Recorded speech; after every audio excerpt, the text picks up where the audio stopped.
Good afternoon. Bonjour. Konnichiwa. Thank you for joining the RIETI BBL webinar. We would like to start today's seminar now. I am Satoshi YAMADA, Director for International Projects Promotion of Trade Promotion Division of METI Japan.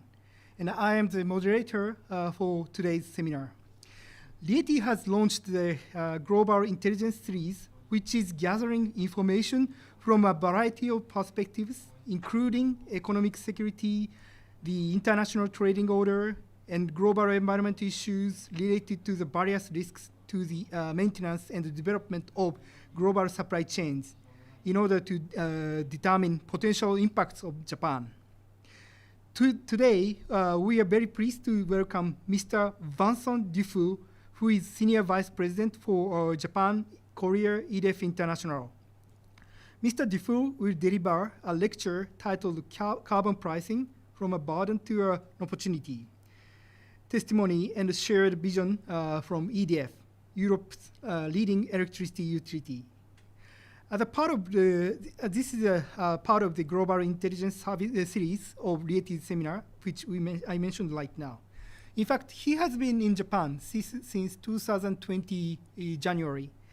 Before that, he was in Brussels, and he participated in the discussion of EU ETS, and he has a vast knowledge on this issue. First, we will listen to DUFOUR's presentation, and then we ask Mr. TANABE Yasuo to provide some comments. As most of you knows, Tanabe-san is Consulting Fellow, RIETI, and the Managing Director of EU Japan Center for Industrial Cooperation. DUFOUR-san, we'll listen to you. Please start your presentation. Yes, bonjour, konnichiwa. Thank you, Yamada-san. So as you said, I am EDF group representative in Japan and Korea. And I will start with few words in Japanese. Kono tabiwa, kono yuna kikai wo itadaki arigatou gozaimasu. So thank you. I switch in English now. Thank you very much to RIETI and Watanabe-san also for inviting me today. It's a real pleasure for me to speak before such a knowledgeable audience about carbon pricing, which is a key issue and a growing issue these days. Thank you also to EU Japan Cooperation Center and its Japanese Managing Director, Mr. Tanabe-san, to accept to be the moderator today. EU Japan Cooperation Center is very committed in building bridges between EU and Japan. So thank you also for this very important mission. So going to my back to my presentation today. And even if I'm not a full expert in carbon pricing, as you said, Yamada-san, I have been lobbying for many years in Brussels before coming to Japan on this issue on behalf of EDF Group, and especially in order to reform the ETS, the European trading system at that time. And from 2014 to 2019, I've been struggling, I must say, to get a growing carbon price within the EU ETS, and it was a pretty successful period of time, and we see now that the carbon pricing and the EU ETS has been put back on track again since then. And my personal conviction, since I've been in Japan for more than 2 years now, is that it's also a very important question to be put between the dialogue between EU and Japan, because it's a key question for the energy transition. And for us, the price of 1 ton of CO2 equivalent will be a key driver whatever the kind of system we will choose in the future. So I think it's a very good timing for all these reasons to have this session today in order to share views about the merits of a well-functioning carbon pricing system in order to meet CO2 reduction objectives. as I said, it's a very specific timing because there is a strong alignment between our EDF strategy for 2050. Now EDF is committed to reach net zero by 2050. And at the same time, there are a lot of new challenges in Japan and a commitment which is exactly the same to reach net zero by 2050. It means that on the road to net zero by 2050, there will be a lot to do for a company like ours in order to decide on new investments. And these new investments are increasingly indexed to the evolution of carbon price. It's not very sudden conversion for EDF to put carbon price as a key driver in our investment. This process started for our company more than a decade ago when CO2 price became clearly a strong instrument for our global strategy, and it has been influencing our major business decisions so far. As I said, it's very interesting to see that we have this roadmap for EDF, and at the same time, a Japanese roadmap is very ambitious to reach carbon neutrality. With a new clean energy strategy coming also in few days. But at the same time, we are facing, as a company and as a nation, I would say for Japan, a surge in energy prices in the context of the war in Ukraine. It's also a game changer. And what is interesting, I think, is to see that so far in Europe, the carbon price has been resilient despite this war in Ukraine and the surge in energy prices. So last but not least, we have been observing at EDF with great interest what the new initiative launched by METI to have a nationwide carbon exchange platform, which intends to serve as the go-to benchmark for domestic firms in their internal carbon price calculations. It has been decided in April this year, and we believe it's another argument which comes to ease a good alignment between EU and Japan in the future. So going to EDF I would say a few words about our group and our commitment in the low carbon transition. So as most of you know, EDF is a French utility. It means that we are mainly owned by the French state, which is by far our majority stakeholder, with around 84% of the total shares of our company. EDF is among the top 3 biggest electricity company in the world.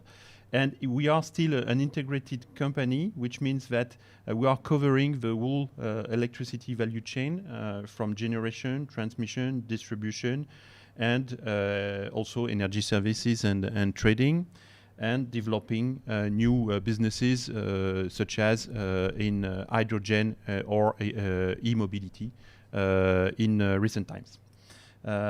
We also are one of the biggest investors in the energy sector, with around 40 billion euro per year invested in new low carbon assets. And maybe what is very important to understand, and it explains why we have been supporting more and more carbon pricing in the last decade. We have 90% of our generation which is already carbon free, which means for us carbon pricing is also a key tool which is going on top of our decisions in the last decade, and it will be an additional reason to invest in very low carbon assets in the future. If we compare to our competitors in Europe, for instance, our CO2 emission level is 5 times less than the European average.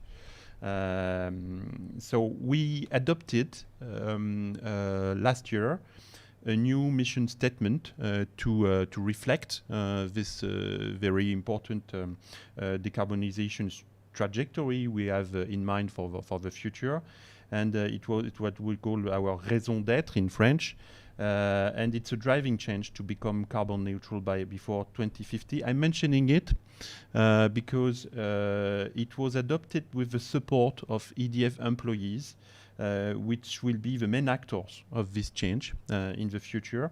So it means it's not only at the heart of our strategy, but also it's included in or integrated in the behavior of our employees when they are operating daily for the interest of the group. So that's why our new raison d'être is the one you see on the screen, which has been stated by our President and CEO, Mr. Levy. It's to build a net zero energy future with electricity and innovative solutions and services to help save the planet and drive well-being and economic development. If I'd say a few words also just to complement what you said, Yamada-san, about our presence in Japan. So EDF has been present in Japan for almost 20 years with a wide range of contacts and cooperation agreement with a good number of utilities and with whom we develop generation projects in third countries.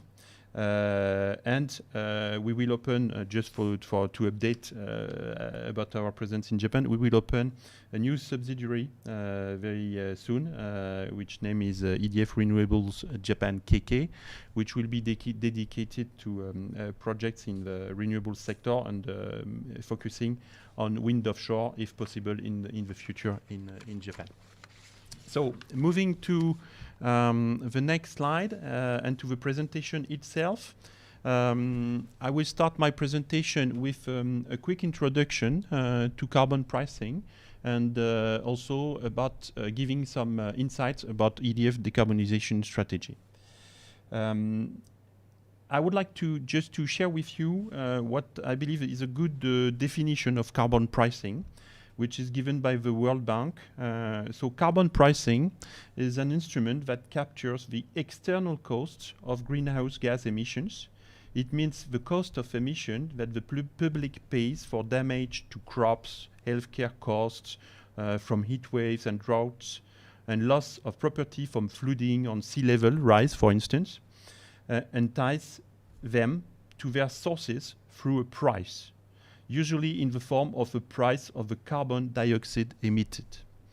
So a price on carbon, says the World Bank, helps shift the burden for the damage from GHG, from greenhouse gas emissions, back to those who are responsible for it and who can avoid it.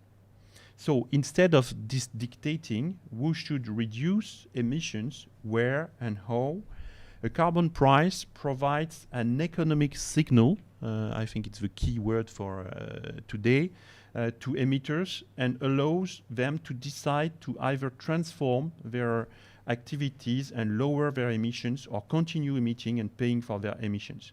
In this way, and I will end the quotation here, the overall environmental goal is achieved in the most flexible and least cost way to society.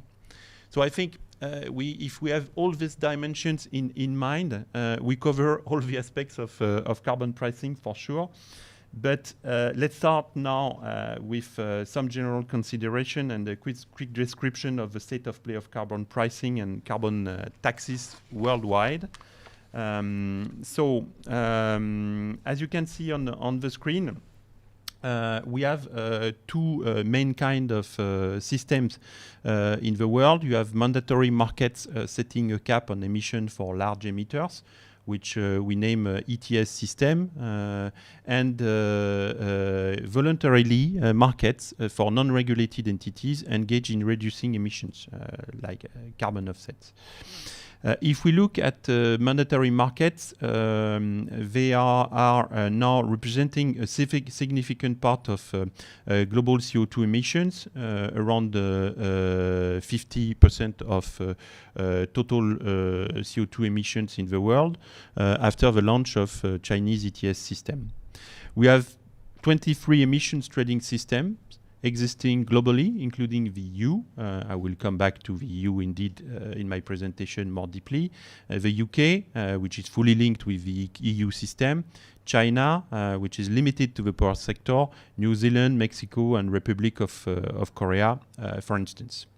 And ETS is implemented in countries emitting around 40% of greenhouse gas emission. So it's very significant. And it's highly liquid, which is a difference with voluntarily market today, which are less liquid. The market is smaller as of today. And you see that the price range, if we compare the two systems, is a little bit lower in the voluntarily markets than in ETS system-based. With a price range from $13 to $100 per ton of CO2.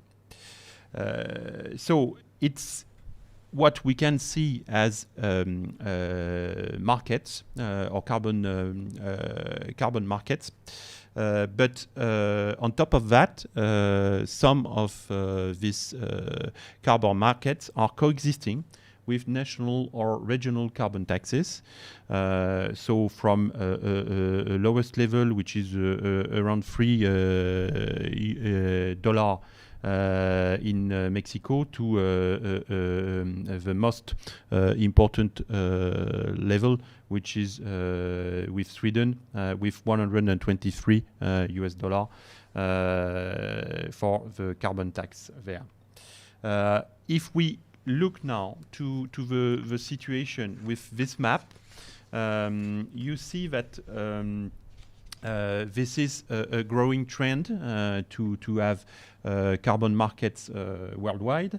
And as of today, we have 44 countries and 31 provinces or cities which are operating a carbon pricing scheme through a carbon tax or an emission trading system. If we look at the ETS, which you see in blue in this map, so we have many countries and more countries joining this kind of system. The first one was the European one, the EU ETS, in 2005. But then New Zealand joined the group in 2008. Then the 11 East Coast states of the United States in 2009 joined the group of ETS nations.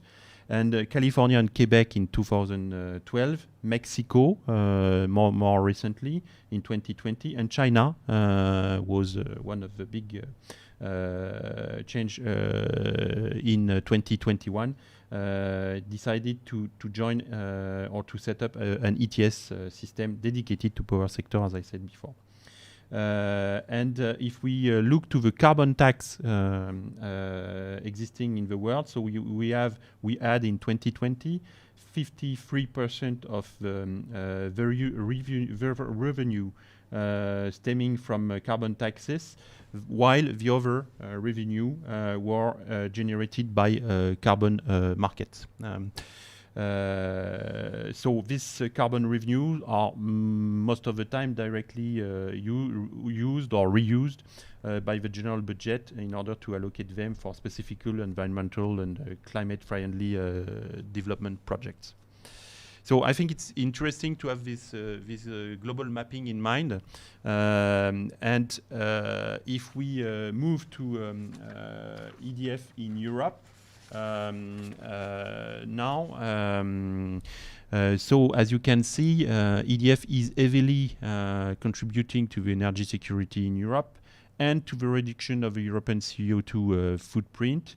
That's what I said in my introduction. Now we are facing two main challenges. One is decarbonization for sure, but at the same time, the security of supply is a growing concern for all the OCDE's countries, and especially in Europe with the war in Ukraine.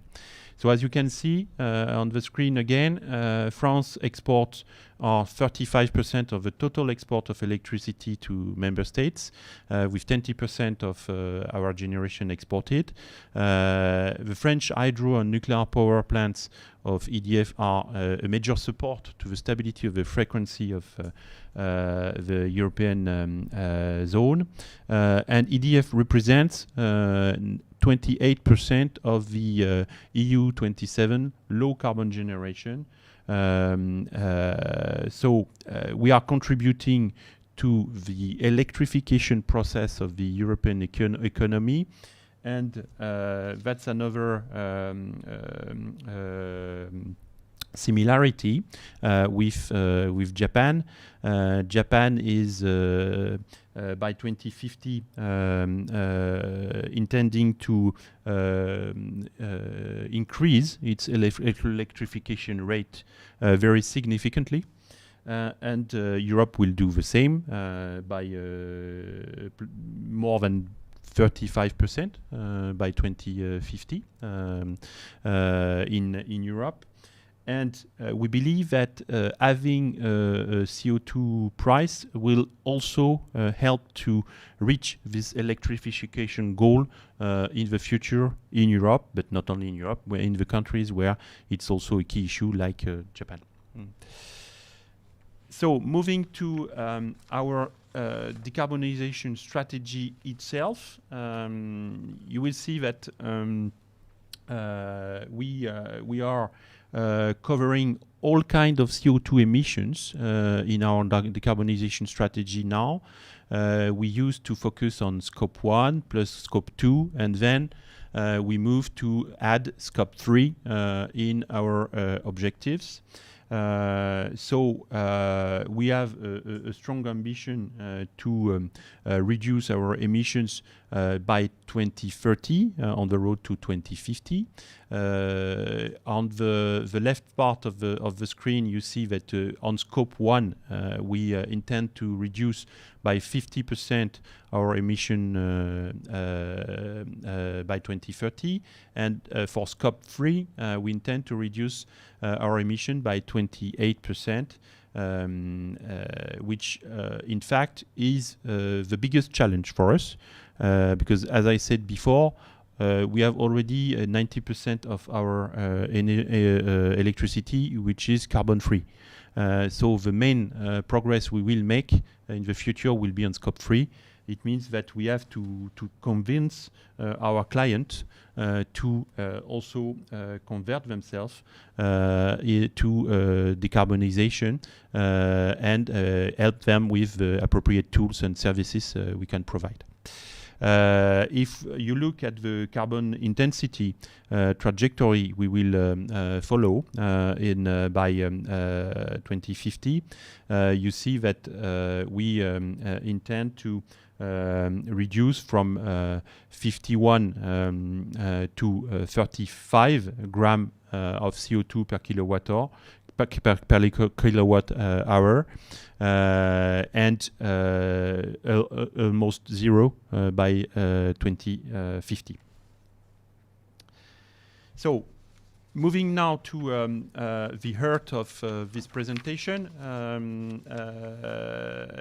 as I said before, and using the definition given by the World Bank, it's very important to have CO2 pricing because it gives a very strong economic signal, and it's putting a value on CO2.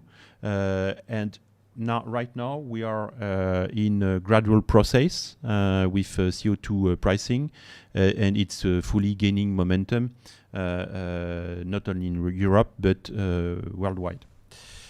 So in the next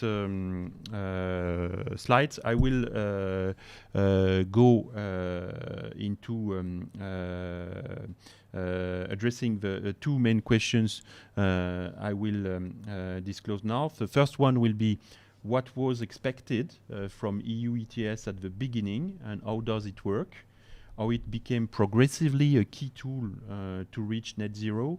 And then the second question I will try to address is how EDF was impacted at the beginning of EU ETS and how it became a key instrument in our toolbox to decide on new investments in Europe and beyond.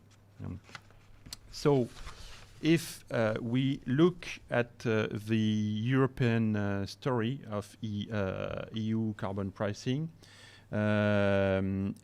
everything started with a big change in the climate policy or the emergence of a climate policy on the international stage with the Kyoto Protocol. And following this Kyoto Protocol in 2005, Europe decided to take the lead of the movement of in favor of carbon pricing. And they decided the European institutions decided to launch the EU ETS at that time. And since then, carbon pricing has been progressing, as I said, in a great number of countries, but most of all, it became one of the key elements of national and regional climate policies to reach the target, which has been reassessed, of limiting global warming to 2 degrees by the end of this century. Which means that many tools will have to be used because there is a kind of climate emergency, as we can see in the many reports which have been delivered in recent times on this topic. If we look at the greenhouse gas emissions in Europe, with the EU ETS, which was set up in 2005,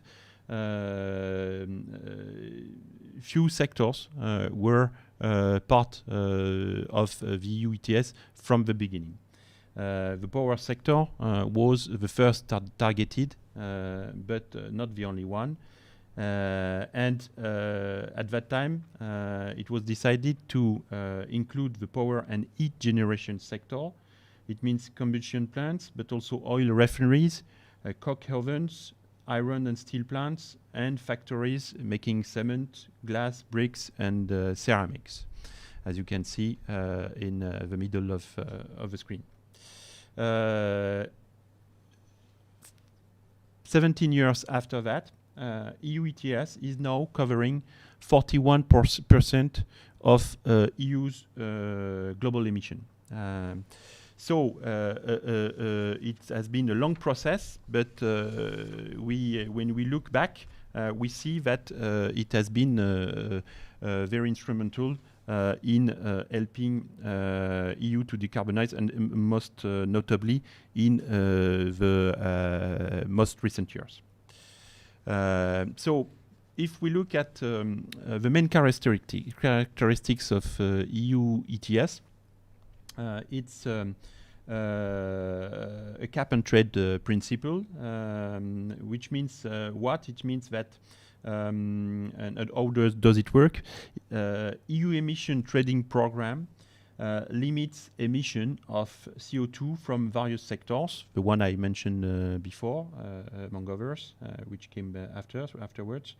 And the EU emission trading program issues CO2 allowances and establishes participation in CO2 allowance auctions. So you have CO2 allowances and CO2 auctions at the heart of the system. So the CO2 allowance represents a limited authorization to emit 1 ton of CO2 from a regulated source. And what is interesting is that why it is called a system, in fact, It's because the participants are audited annually and must submit allowance permits matching their emissions, that we call quotas. And the supply of allowances is capped, and the cap is declining annually. For instance, it was a cap of 1.74% per year since 2030, and then it has been upgraded to 2.2% since 2021, and recently also increased to 4% to meet the objective of the EU 55% reduction by 2030. All in all, you have around 30 countries in Europe, so the EU countries plus additional ones such as Switzerland, Norway, Iceland, and Liechtenstein, which are linked to the EU system. And even after the Brexit, we can say that the UK ETS system is still very much influenced by EU ETS system because it has been built with the same principles because at that time UK was part of the European Union. So we have, all in all, these 30 countries which are committed with or involved in the EU ETS system. And if we look at the power sector itself, we have more than 11,000 power stations and industrial plants which are included in this system. This system has been put into force in 4 phases. I will give you more information about that in the next slide, but just keep in mind that it has been a long process and not an easy one to reach the phase 4, which is now much more significant in terms of carbon price level, which has been increasing drastically in the last 3 years. So moving to the next slide, you see that there is a kind of change in the way Europe is using ETS. From the beginning up to 2019, with the entry into force of the reform of the ETS, EU ETS was a facilitator, but it was an instrument coming with other instruments, and it didn't play a central role, I must say, in the decarbonization.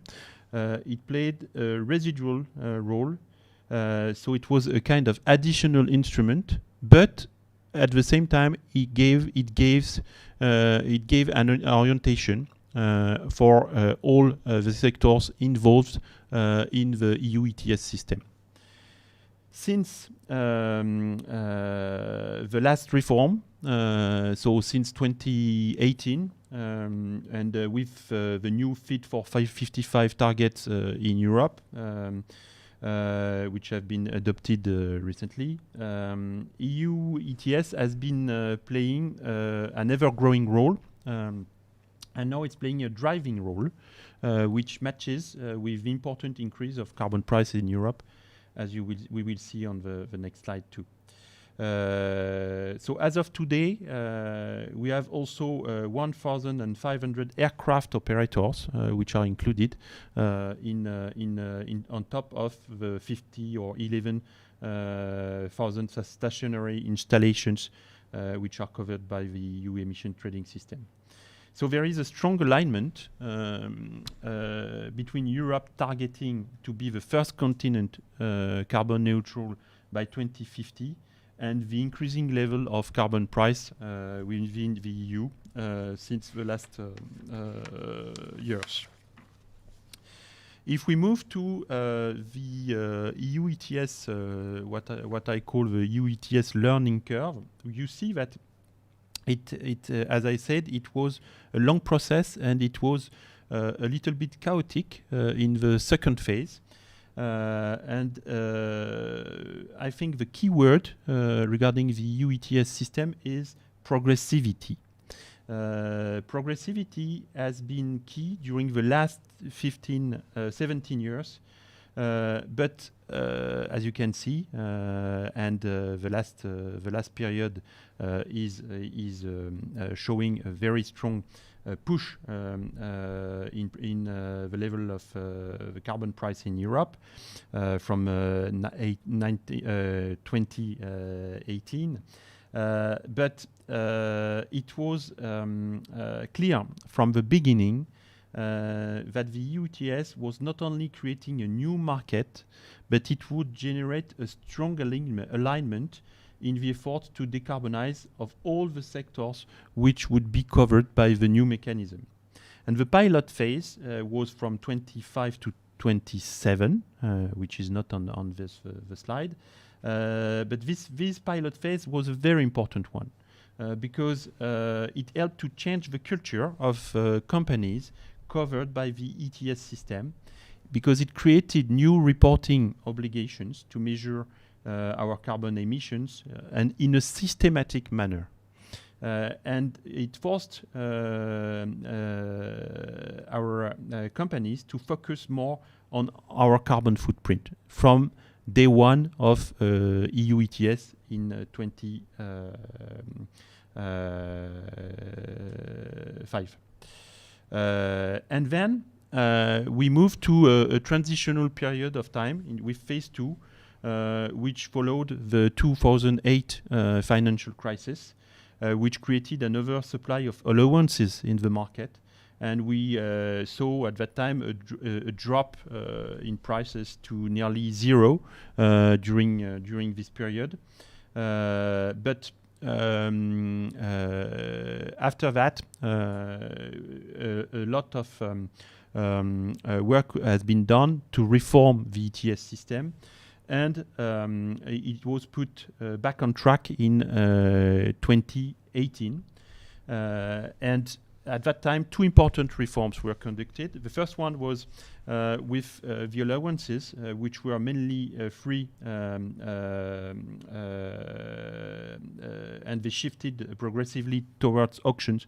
And at the same time, also free allowances were distributed to greener companies. And the other one was that new sectors were added. Such as carbon capture and storage installations, petrochemicals, ammonia, metal industry, aluminium, which were included in the loop. And if you look at the situation after this very important reforms, and you see it on the screen now. EU carbon price has been gaining in importance, and is still gaining in importance despite the energy crisis.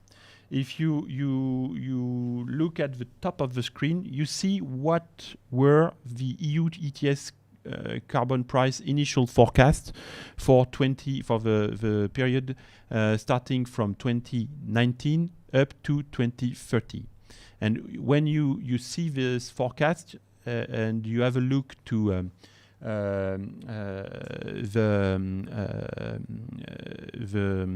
the rest of the screen, you see that the real carbon price evolution has been far more important, reaching 30 euros per ton from 2019 and going up from 2020 and reaching 82 euro per ton of CO2 very recently. It means that in 1 year time, from February 21 to February 22, we have seen an increase of more than 150% of the EU ETS carbon price, which is a very significant one. I don't know if we can go as far as some economists in Europe saying that we will continue like that and maybe reach 400 euro per ton in 2050. It's very difficult to predict and maybe a little bit risky.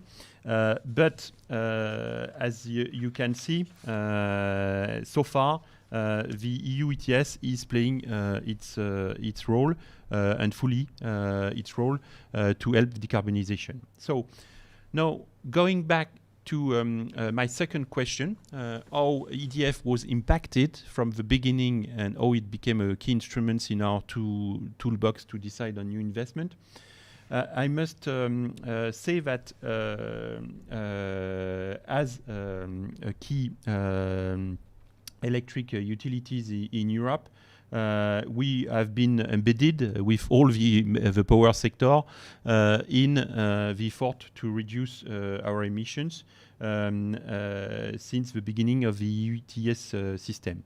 So now, power sector is the biggest emitting sector with around 60% of ETS emission.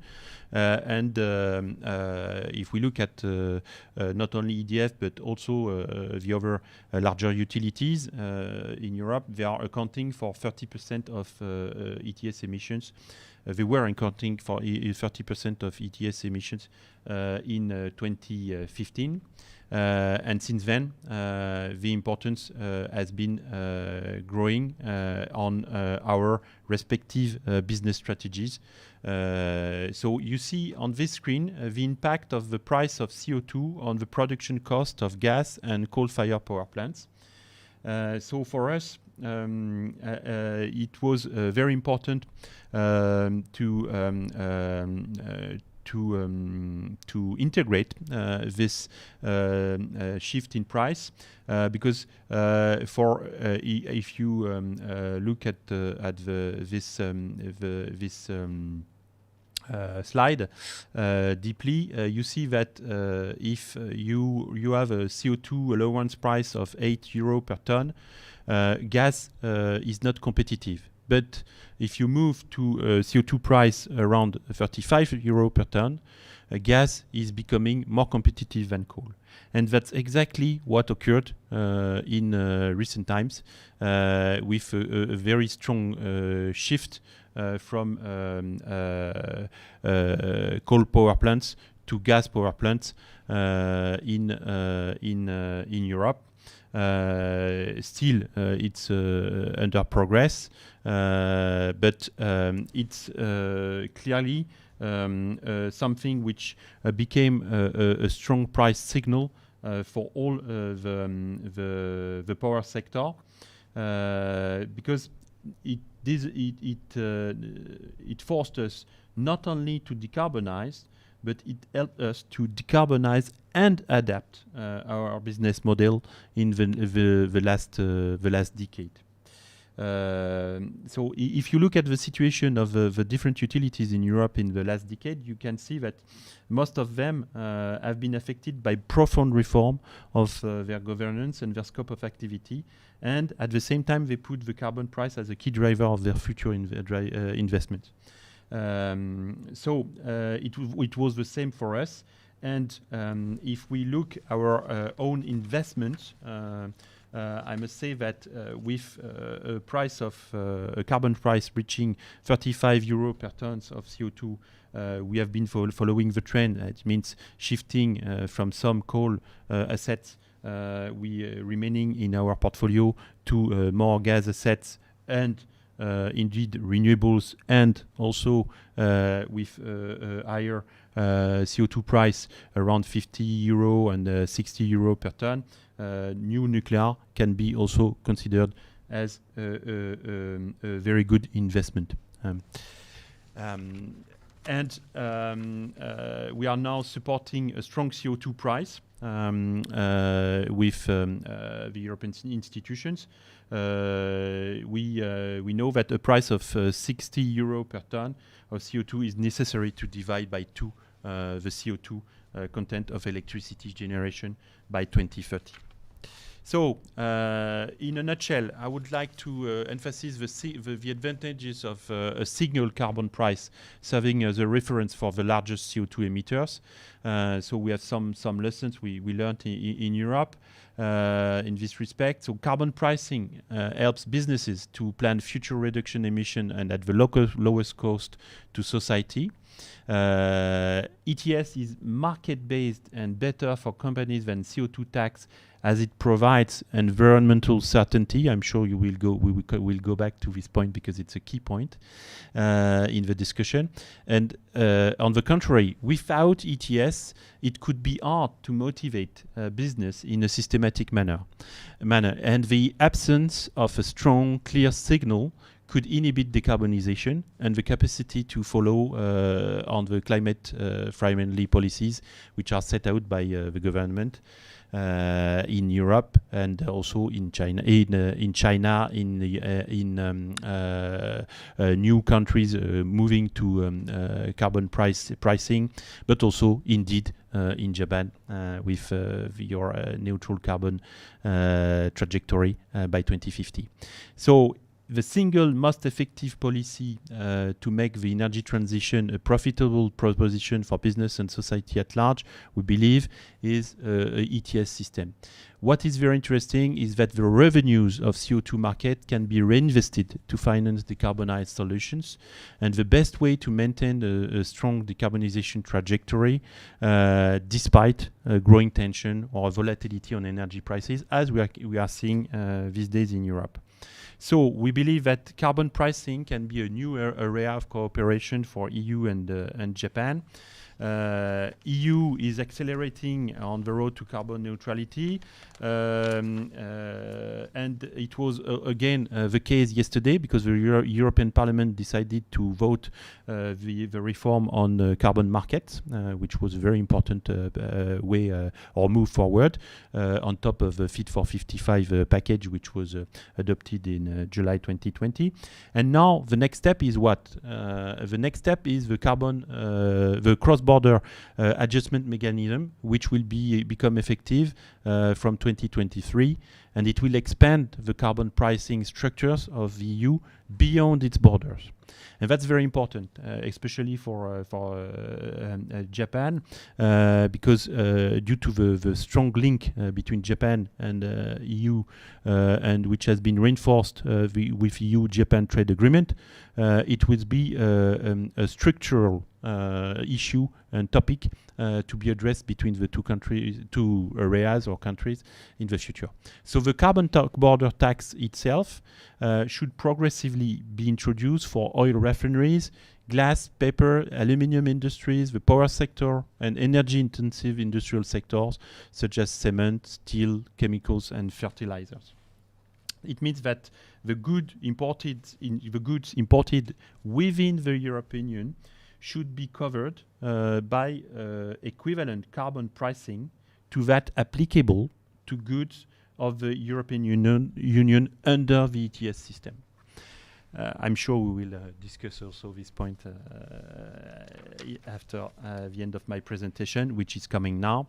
We believe cross-border adjustment mechanism could be a game changer. And it's all the more important that Japan can have a well-functioning and single representative platform to be well-connected to European economies and access more easily to European market with this new system. And indeed, the role of banks and trading companies on both sides will be more important to ease this process in the future. Thank you. Thank you very much, DUFOUR-san.